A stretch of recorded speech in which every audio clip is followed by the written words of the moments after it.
E estamos em mais um Ser Mamãe, aqui nesse ambiente lindo da Metro Quadrado. Vou contar pra vocês o que rolou hoje. Hoje foi um pouquinho diferente. A primeira entrevista foi com a psicóloga clínica Karine Scalcão Zandoná. Ela falou pra gente sobre o convívio com adolescentes. Dúvida, até pra gente, que o nosso dia vai ser um dia adolescente, né? A segunda entrevista foi com a jornalista e empresária Daniela Lenzi. Ela falou pra gente sobre a opção pela maternidade. E a própria me entrevistou hoje. Hoje tem Thaís aqui no Ser Mamãe. Ela me entrevistou pra falar um pouquinho da minha vida e da minha jornada, já que vocês sempre pedem nas redes sociais. Então aguarde que essa semana vai estar bem legal.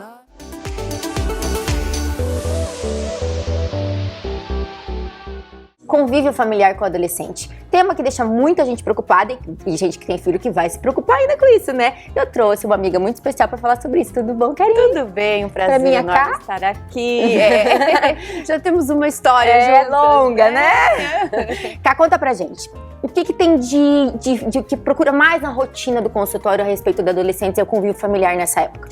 Então, eu acho que é a insegurança que os pais sentem nessa fase, porque é uma fase já marcada por mudanças, características diferentes da que eles já apresentavam. Então muda muito a questão do humor, o comportamento deles relacionado a um isolamento. Então os pais não estavam acostumados com essa distância, questão, né? Isso, essa distância, eles procuram mais privacidade, eles querem ter aquele momento deles. E aí os pais estão vivendo essa transição que denuncia que eles também estão envelhecendo. Tá perdendo a criança de casa. Isso gera um desconforto tanto para o adolescente quanto para os pais. Por quê? Primeiro os pais começam uma cobrança, então o adolescente por si só ele já se cobra, tanto com as mudanças internas, que são hormonais, quanto as externas, pensar no vestibular, carreira, vida profissional. Então tudo isso vai gerando um estresse para a família. E os pais não sabem o que estão acontecendo. Então quando eles procuram ajuda é para tentar entender qual é o problema, por que ele está se isolando. Faz parte da fase? Ou às vezes ele está vivendo uma depressão, é muito comum, às vezes os pais negam, né? O adolescente ele começa a se isolar, ter comportamentos assim mais hostis, agressivos e podem estar deprimidos. Estar deprimido não significa que eles são deprimidos, por isso que vem a negação. E cá, conta pra gente, isso é um padrão? Acontece em todas as casas ou não? Olha, pode acontecer, mas não significa que seja um padrão. O que vai depender que isso não cause ou gere um transtorno maior no futuro ou um conflito para o adolescente? A forma como os pais vão lidar, o apoio que ele tem. Porque quando o adolescente não tem o apoio dentro de casa, ele acaba buscando fora. E nós temos riscos hoje, né? Droga, o álcool, más companhias. Então tudo isso pode influenciar quando ele não tem esse suporte, essa rede de apoio dentro de casa. Então, entendimento, diálogo, comunicação, isso tudo vai favorecer nesse momento de mudança e aí pode ser que não se torne um padrão, que ele não vá apresentar essas características ou que ele apresente em menor intensidade. Seria um pré-cuidado, então. Isso. Antes disso acontecer, já ir assentando o terreno. Isso. E quando que a gente pensa na adolescência? Quando eles ainda são pequenos. Porque é essa abertura que você estabelece com o filho, o vínculo, o afeto, que você também vai passar valores, culturas. Então tudo isso já vai preparando esse terreno para que quando ele seja adolescente, ele vai lidar com as dificuldades, mas ele vai saber aonde ele tem apoio e como ele vai enfrentar, quais são as condutas de enfrentamento que ele vai estar utilizando. E os pais, eles são capacitados para isso. Eu sempre falo que os maiores psicólogos dos filhos são os pais. Então isso já começa ali na primeira, segunda infância, você já vai cativando e plantando essa sementinha. Aconteceu, meu filho não sai do quarto, que foi a reclamação que eu tive aqui no Instagram. O que a gente faz? Eu não consigo tirar ele do quarto. Primeiro identificar. Por que ele está com esse comportamento? Aconteceu algo? Hoje é tão comum o bullying, né? Já existia antes, mas agora a gente tem a informação e o conhecimento. Então o que está acontecendo? Porque pode também não ser só características internas da fase da adolescência. Pode ser algo externo, alguma inimizade que ele teve, algum problema na vida social que ele tem com tudo somatizado nessa época, né? Isso, com os relacionamentos, pode ser dentro da escola, alguma dificuldade que ele está tendo em algum conteúdo. Então, primeiro, avaliar. Se você já tem uma comunicação com esse adolescente, fica mais fácil. Quando não tem, precisa procurar ajuda para quê? Para voltar lá atrás, estabelecer uma comunicação, resgatar esse adolescente, porque eu sempre falo, a gente não pode perdê-los. Perder eles é muito preocupante, porque aí eles vão para esse lado dos riscos, né, que existem e que fazem parte e que muitas vezes são interessantes para eles, porque trabalha a autoestima, dá uma sensação de poder, né, quando Chama eles atenção. chamar atenção, isso mesmo. Então observar o que está acontecendo, tentar melhorar a autoestima desse adolescente e procurar ajuda sempre, um acompanhamento para uma orientação. Procurar ajuda não significa ter uma dependência de uma terapia, de uma psicóloga a longo prazo, mas é você ter aquele momento, uma orientação para você poder intervir e aí sanar os problemas, as dificuldades para continuar uma vida saudável. Sempre ajuda, né? Vi muita preocupação também da mães, pais, enfim, casais separados. E aí, como estabelecer esse diálogo se são duas casas, dois ambientes? Isso, então os dois precisam, em primeiro lugar, falar a mesma língua. Então, se os dois estão se comunicando primeiro, tá? E os dois têm regras, disciplinas que são comuns, o adolescente ele vai com uma tranquilidade. Agora, quando existe um conflito, um litígio, aí isso pode refletir na conduta, inclusive no comportamento do adolescente. Então, primeiro, falar a mesma língua e sempre preservar aquele adolescente, o filho em si, né? O problema é do casal, né? Do casal. É tão difícil as pessoas entenderem isso, Ele né? deve ser preservado de toda essa dinâmica, quando principalmente tem um litígio. E quando são separados, ele entender que ele tem uma referência, ele vai ter uma casa, mas em alguns momentos ele vai estar com o outro, e aí ele vai fazer a mesma rotina que ele tem na referência, que é a casa dele, na casa do pai ou da mãe também. Manter isso, sabe? Importante. E bater de frente, a gente vê muito isso, né? Chegou nessa fase, os pais batem de frente com o adolescente, resolve? Às vezes eles chegam no consultório e eu pergunto, quem é que tem essa idade? É o pai ou é o adolescente? Porque o pai, às vezes, ele disputa também com o adolescente. Então, tomar cuidado, medir força. Isso não é bacana, porque eles não vão chegar num ponto comum. Então, identificar qual é o papel e a postura do pai, qual é do adolescente. O adolescente é muito impulsivo, ele é intenso, então é óbvio que ele vai querer bater de frente. Se ele encontrar alguém que vai validar tudo isso, o conflito está instalado. Então alguém vai ter que recuar. Quem é o mais sábio nesse momento? O pai ou a mãe. Então recuar não significa que você está sendo permissivo. Não, não é isso. É que você está sendo muito mais sábio, você vai conseguir lidar com a situação com mais calma. Você é o adulto. Isso mesmo. Acho que foi até você que me falou, mas, né? Lembre, você é o adulto. Isso. Você é o adulto. Eu acho super interessante. Daí eu penso, às vezes eu tô lá, quem é o adulto? Eu sou adulta, né? E como a gente tem a tendência de entrar no conflito, independente da idade, criança, adolescente, a gente entra no conflito. Aí, quando você se flagra, espera aí, eu sou adulto, eu tenho uma postura, então é eu que vou ser o exemplo. Então deixa ele espernear, deixa ele ser impulsivo, bater de frente, aí depois a gente resgata, recua e mostra o comportamento adequado. E procurar ajuda sempre, né, cara? Sempre. Não, eu sei que as pessoas têm essa resistência, né? É tão legal procurar ajuda. Então, procurar ajuda não é sinônimo de fraqueza, pelo contrário. Eu acho que é sinônimo de mostrar, nossa, o quanto eu sou capaz. Eu vou conseguir e para isso eu vou precisar de uma orientação e vamos lá. E todo mundo precisa ser feliz, né? E ser feliz é sofrer menos. Então, se para sofrer menos você precisa de uma ajuda, por que não? Obrigada. Tá sempre uma delícia conversar contigo. Passa tão rápido, né? Passa rápido, adoro. E com certeza a gente vai se ver muito mais aqui. Obrigadão. Obrigada, querida.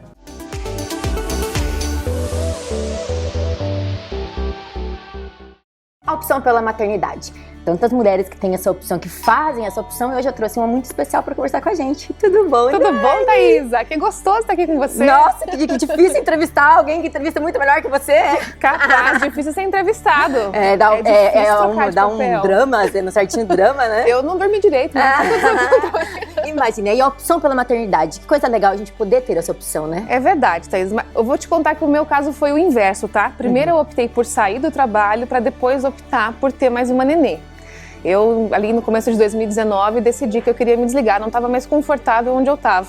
Eu tive que completar um ano ainda lá dentro, porque eu tinha um contrato para cumprir, enfim. Mas aí na metade do ano eu pensei, poxa vida, se eu vou sair da TV, por que eu não posso ter mais um nenê? Veio aquele insight. Aí a gente conversou, decidiu, porque a gente tinha decidido que era só a Fernanda e pronto.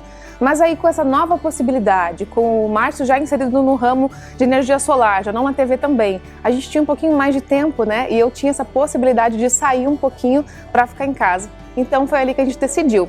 Demorou um pouquinho, né? A gente decidiu uma na super metade do decisão, ano. né? Eu vi que pra você eu acompanhei tudo, que foi super dramático, que foi uma coisa que não é fácil, né? Foi difícil, foi bem difícil mesmo. O mais difícil foi a decisão, né? Essa decisão de largar uma coisa que eu amava tanto fazer.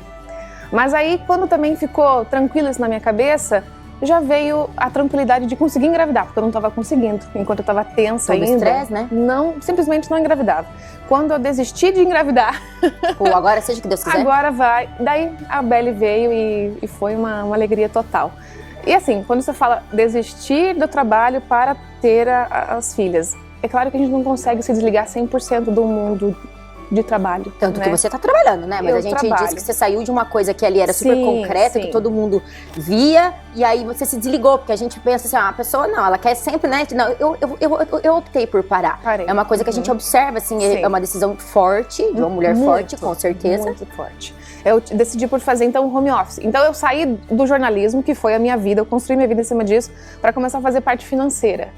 Eu nem sabia os números ainda. A gente se perde um pouco, né? A gente tá tão acostumada. Tudo certo. Então, entende? Assim, uma coisa que não tem nada a ver. Então, eu comecei a trabalhar com os números ali, foi difícil no começo, penei. Mas eu comecei a fazer home office, então eu tava com a minha filha, dando aula em casa, porque a gente pegou essa época de pandemia. Então, eu era professora em casa, fazia o meu home office tranquilo e foi assim, leve, foi gostoso. Minha gravidez foi muito deliciosa, bem diferente da primeira, onde eu tava ainda na TV, naquele ritmo de TV. E as coisas parecem que fluem mais tranquilas, a nenê veio mais tranquila também. Até eu ia te perguntar quais os benefícios que você sentiu de você estar tão presente. É gostoso você não perder muitos dos detalhes que acontecem, né? Com a Feira, sim, eu consegui ficar com ela até o 6º mês, que foi o meu período de licença maternidade, e aí eu voltei meio período. A TV também tem esse benefício, né? Quando você é registrado, por exemplo, são 6 horas de carga no máximo. Então eu tinha esse tempo na TV e depois eu voltava para casa e conseguia ficar com ela. Mas eu perdia muita coisa, né? Agora eu tô em casa o tempo todo. Tenho pessoas que me auxiliam por lá, porque eu ainda preciso fazer esse trabalho trancadinho no meu escritório, mas eu tô acompanhando todos os passos, eu consigo dar essa atenção para ela no momento que ela precisa. Escutei um chorinho, eu já vou lá ver o que tá acontecendo. É muito gostoso, é muito gratificante. E também eu consigo ficar mais perto da Fernanda, né? Eu consigo dividir essa atenção que a criança precisa tanto quando ganha um irmãozinho novo. A fase de transição da vida dela, né? É verdade, precisa mais até que que o nenê, né? Então eu consegui dar essa atenção para Fernanda e consigo ao mesmo tempo fazer um chameguinho na Belle ali que é impagável. É impagável. E a Dani hoje? Como é que tá a Dani hoje? Tá em mais um momento de transição. Eu faço uma coisa hoje que me deixa leve, mas que não é aquilo que me completa, né? Daí eu já tenho uns projetinhos ali. Sempre, né? Tá sempre com aquela luzinha acesa, né? Pensando em alguma coisa. Não descarto voltar pra televisão. Isso, deixa eu te perguntar, e o futuro da Dani? Mas não nesse formato que eu trabalhava aqui. Seria um outro formato, né? Mas assim, ainda é tudo muito... Nem no papel tá na minha cabeça só, sabe? Mas então, tem tempo, né? Tem tempo. Tem que se permitir. Dá pra fazer com tranquilidade. Busquei uns cursos agora, que inclusive esse fim de semana eu vou fazer um curso para me aprimorar numa área bem específica que eu acho que pode ser um ramo interessante para televisão. Enfim, tô levando, mas muito tranquila, sem pressa nenhuma. Deixo o maridão lá com o solar um pouco mais empenhado e eu consigo me resguardar com as meninas em casa. E do que você sente mais falta dessa época da TV? Eu acho que essa proximidade, essa troca aqui. Eu aprendi muito. Sabe que, assim, eu passei muito tempo no jornalismo mesmo, né? E o jornalismo é aquela loucura de você tem que fazer agora, é pra agora, vai, do jeito que dá, entra no ar. Eu tinha um chefe que falava, matéria boa é matéria no ar. Então, assim, faça, era simplesmente faça. Muita rapidez, muita agilidade, ansiedade. Tem toda a questão do ao vivo ainda, né? Sim, é que o ao vivo acaba se tornando natural nesse processo. O mais difícil é o antes, né? Porque quando você no jornalismo, você produz o jornal. Aí no vitrine, gente, que mundo gostoso que era. O entretenimento é muito mais leve. Você conversa com pessoas que têm uma vibe gostosa, que estão em outra sintonia. Então, assim, eu mudei muito quando eu fui pro entretenimento, assim. Gostei muito, assim, disso. Eu me redescobri, com certeza. Eu me encontrei ali e uma coisa que eu achava que eu nunca ia fazer. Quando você tá no jornalismo, tem um preconceito. E também é tudo mais sério, né? Você fica sentadinha na bancada ali, pegada, claro. Mas aí quando você tem essa disponibilidade de conversar, de estar perto, de fazer um prato, cozinhar. Eu aprendi a cozinhar no vitrine, sabe? Coisas que eu não tinha. Que vocês fazem na hora, né? Sim, aprendi muitas coisas ali, assim, de casa, de filho. psicólogas que a gente conversa, que a gente cresce tanto, né? Porque o tempo para assistir talvez não tinha tanto, mas poxa, eu tô vivendo momento, ali, né? Então você acaba aprendendo muito. Sei lá, cresci demais com tudo isso, então acho que foi isso que faz um pouquinho mais traz falta. Bagagem pra ti agora, pros projetos futuros, né? Com certeza. E Dani, querida, muito obrigada por estar aqui. É muito gostoso poder entrevistar. A gente se conhece há muito tempo, né, verdade, Dani? do colégio. Do colégio, né? De detalhes, né? E é um prazer enorme de ter aqui. A sua família é linda. Eu desejo super sucesso pra você no que você for fazer agora. E, gente, nós vamos fazer uma inversão de papéis agora. Vamos? Agora? Será que eu tô tensa? Agora a Dani me entrevista. A Dani assume o ser mamãe para me entrevistar. Vocês pedem tanto que alguém me entreviste. Quem melhor do que ela aqui na minha frente para fazer isso? Bora? Fechou, vamos.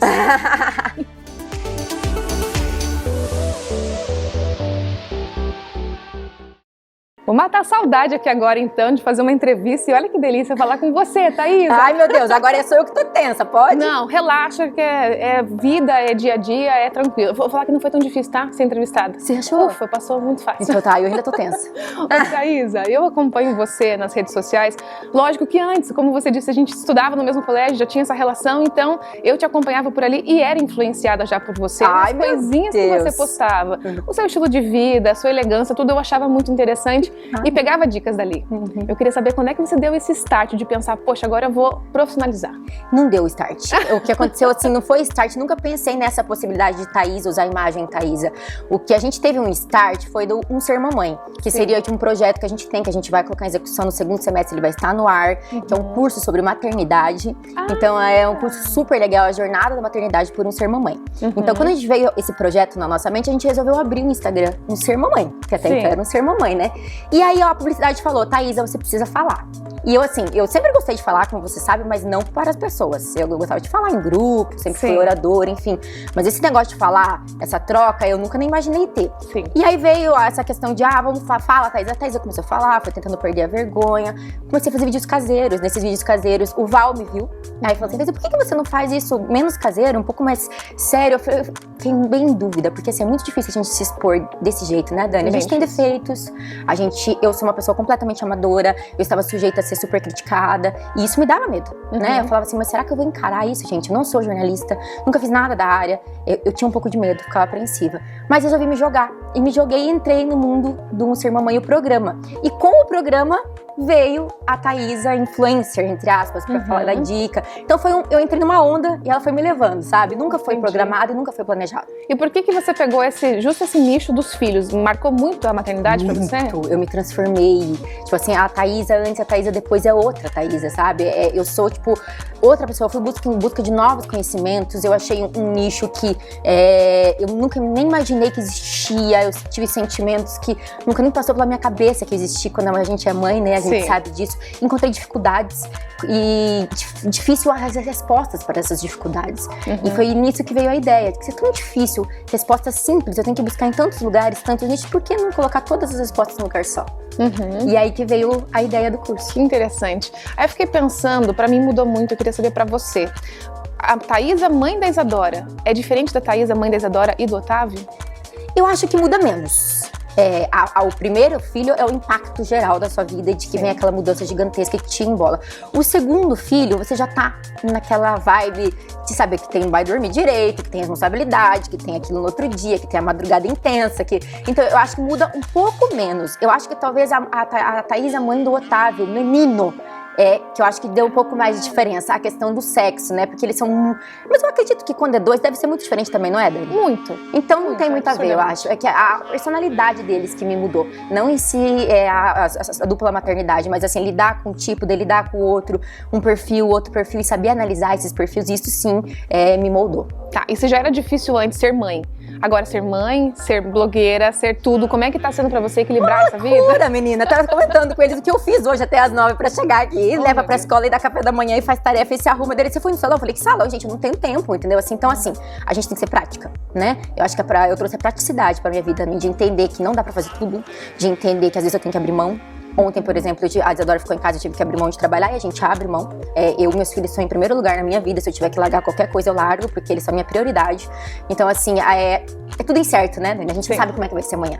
Se tiver tudo bem, amanhã vai ser tudo bem. E se não tiver, pegou tá com uma febre. a sua agenda muda inteira, a sua vida muda inteira. Então, assim, é uma instabilidade do dia seguinte, mas é saber que a gente vai estar lá, vai estar presente, amor e correria, sempre. Mas a gente dá um jeito, né? Dá um jeito. E ainda você tira um tempo pra cuidar de você. Você não esqueceu da Thaísa nesse momento todo que Por você um vive? tempo, sim. Né, por um tempo a gente esquece, sim, eu sempre falo isso, friso isso. Eu acho que durante no mínimo um ano a gente esquece da gente, né? É a amamentação, é sem sono, é em casa. Eu senti muito mais isso na Isadora do que no Otávio, porque é muito diferente. Então, assim, durante no mínimo um ano eu acho que a gente dá uma esquecidinha assim, mas eu acredito que seja normal. Faz Sim, parte do processo, faz né? parte. Mas e com a TV agora, com tudo isso, você consegue ter tempo pra você ainda? Consigo, porque também eu trabalho com isso, né, Dani? Então, assim, por exemplo, pra uma pessoa ir lá fazer uma massagem, é o meu trabalho. Entendeu? Então, assim, o meu trabalho por um lado é bom, por outro lado é ruim, mas tem muita coisa boa. Então, eu falei pra Isadora, ela acordou hoje, ela falou assim, mas você tá se maquiando, você vai fazer alguma coisa? Meu filho, eu vou trabalhar. Aí eu expliquei pra ela, eu falei assim, pra algumas pessoas, se arrumar é festa. Pra mamãe, se arrumar é trabalho. Então, assim, faz parte do meu trabalho, o se arrumar e o se cuidar. Então, assim, acaba entrando no bolo, né? É verdade. E a gente ganha uma experiência de vida, né? Quando tem que juntar tudo isso e tem que fazer dar certo. Depois, eu até comentei que eu falaram no Instagram esses dias, uma mãe, recente mãe, né? É uma mulher super empreendedora, ela falou assim, porque eu falava antes, gente, minha vida é muito corrida. E aí aquele clichê que as mães falam, meu Deus, depois da maternidade você vai ver o que é corrida. Eu não acreditava até ter filho. Então, assim, a gente não faz ideia do quanto a vida pode ser corrida até a gente ser mãe, né? E faz parte, eu acredito, também do processo. E a gente tem que lidar com isso, né? E o marido, é importante nesse processo todo? Muito. Ele é o braço direito da gente, né? O que seria a gente sem... Eu penso muito nas mães que são mães solos, a dificuldade que deve ser, porque eu acredito que eles são o braço da gente, o apoio da gente, a fuga da gente, né? E deve ser muito difícil uma maternidade em que a gente não possa contar com o pai, né? E ele te apoiou bem nessa questão do programa? Não ficou com ciúme? Como é que ele lidou com Super isso? me apoiou. Ele apoiou muito, assim, tipo, ele foi o primeiro a falar, vai, encara. Aí teve uma época que ele ficou meio assim, né, tipo assim, que dá aquele choque, daí dá, tipo, ele ter dado certo, e a esposa tá, tipo, aparecendo demais, enfim. Aí passou, entendeu? E hoje ele é super meu apoiador, ele adora, ele assiste, ele curte. Só que ele fala, eu não consigo assistir tudo que você posta. Eu falo, acho que poucas pessoas que conseguem, porque é muita coisa, né? É muita coisa. Você tá feliz com o teu atual momento de vida? Tô muito feliz. Eu acho que da minha vida inteira eu posso dizer assim que hoje eu sou realizada. Teve uma época que a Thaísa não se achava, que a Thaísa não se encontrava. A Thaísa fez veterinária, mas ela gosta da veterinária, mas não é realmente o que ela queria fazer. Daí teve a época, vai se expor? Eu não sei se eu quero me expor, não é isso que eu quero pra minha vida, enfim. E aí eu sempre vivi uma luta de não saber onde eu estava, sabe? Até que depois dos 30, né, eu brinco que a gente não pode pensar que isso não vai acontecer, eu me achei, né? Daí você pensa assim, daí você chega num momento da sua vida que você para e fala, meu Deus, eu me encontrei, né? E é muito engraçado. Hoje eu me encontrei, claro, a gente todo dia tá aperfeiçoando, melhorando, buscando um equilíbrio, que no começo a gente se perde, né? Eu me perdi muito no começo, assim, de não entender a hora que a gente tem que trabalhar, a hora que a gente não tem, o que tem que fazer, o que não tem que fazer, e aí buscar o equilíbrio sempre e projetos novos sempre também, né? Porque a vida faz parte disso, a gente tem que viver intensamente. Que legal. Eu queria aqui te dar um parabéns, porque você tá assim, ó, incrivelmente, você tá brilhando, dá pra te ver assim, com uma aura deliciosa. É muito bom te assistir, você é muito leve, você deixa as pessoas muito bem à vontade, tá gostoso demais de assistir seus programas, tá? De assistir esses elogio seu, olha, mas tô me achando. É experiência, é tempo de experiência, né? É basicamente isso que define a gente. Mas olha, eu tô muito orgulhosa daquela amiga de colégio que... E eu, então, eu vi a Dani lá e eu falava, a gente seguia, falava, gente, que orgulho assistir o jornal e a Dani tá lá, né? A gente sente, né? É lógico. Tipo, ai, que legal, eu conheci a minha amiga, né? Pelo sucesso dos outros, né? Eu tô vibrando eu tô muito feliz por seu. ti também, desejo muito sucesso, eu fico muito feliz de ser entrevistada por você, é uma honra. E fico muito feliz de ter topado também essa loucura. Adorei, foi uma delícia. Obrigada por dar a oportunidade de voltar pra TV, assim, mesmo que seja um pedacinho, um pouquinho, mas foi gostoso. Vamos conversar mais, vamos trocar mais. Vamos, fechou. Obrigada. Eu que agradeço, querida, obrigadão.